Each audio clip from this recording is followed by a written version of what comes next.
ఈరోజు కంటక వాక్యం.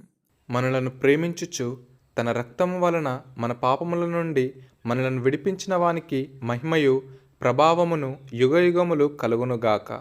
ఆమేన్. ప్రకటన గ్రంథము 1వ అధ్యాయం 6వ వచనం. ప్రియులారా, దేవుడు పాపంలో పడి ఉన్న మానవాళి కొరకు తన కుమారుణ్ణి ఈ లోకానికి పంపించెను. ఆ కుమారుడు ప్రతి మానవాళి పాపముల నిమిత్తం తన రక్తాన్ని చిందించి తన ప్రాణాన్ని అర్పించెను.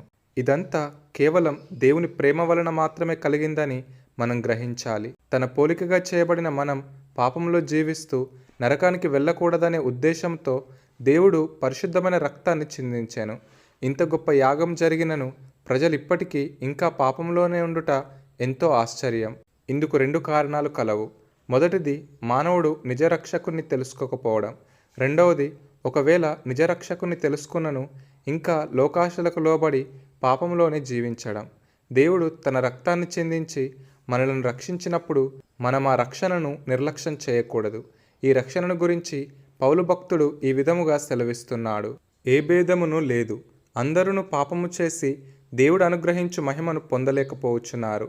కాబట్టి నమ్మువారాయన కృపచేతనే క్రీస్తు యేసునందలి విమోచనము ద్వారా ఉచితముగా నీతిమంతులని తీర్చబడుచున్నారు. పూర్వం చేయబడిన పాపములను దేవుడు తన ఓరిమి వలన ఉపేక్షించినందున ఆయన తన నీతిని కనపరచవలనని క్రీస్తుయేసు రక్తమునందలి విశ్వాసము ద్వారా ఆయనను కరుణాధారముగా బయలుపరచెను. దేవుడిప్పటి కాలమందు తన నీతిని కనపరచు నిమిత్తము తాను నీతిమంతుడును యేసునందు విశ్వాసము గలవానిని నీతిమంతునిగా తీర్చువాడునై ఉండుటకు ఆయన అలాగు చేసెను. కాబట్టి అతిశయ కారణమెక్కడ? అది కొట్టివేయబడెను. ఎట్టి న్యాయమును బట్టి అది కొట్టివేయబడెను? క్రియా న్యాయమును బట్టియా? కాదు, విశ్వాస న్యాయమును బట్టియే. కాగా ధర్మశాస్త్ర సంబంధమైన క్రియలు లేకుండా విశ్వాసము వలననే మనుషులు నీతిమంతులుగా తీర్చబడుచున్నారని ఎంచుచున్నాము. దేవుడు యూదులకు మాత్రమే దేవుడా? అన్యజనులకు దేవుడు కాడా? అవును, అన్యజనులకును దేవుడే.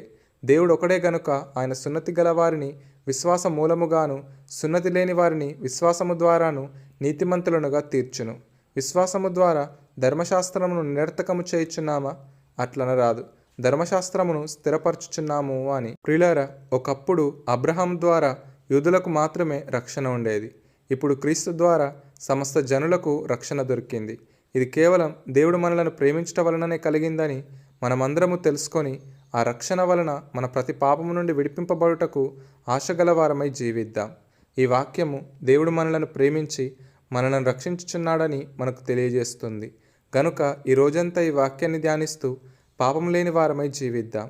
అట్టి అనుభవంలోనికి దేవుడు మనలను నడిపించునుగాక. ఆమేన్.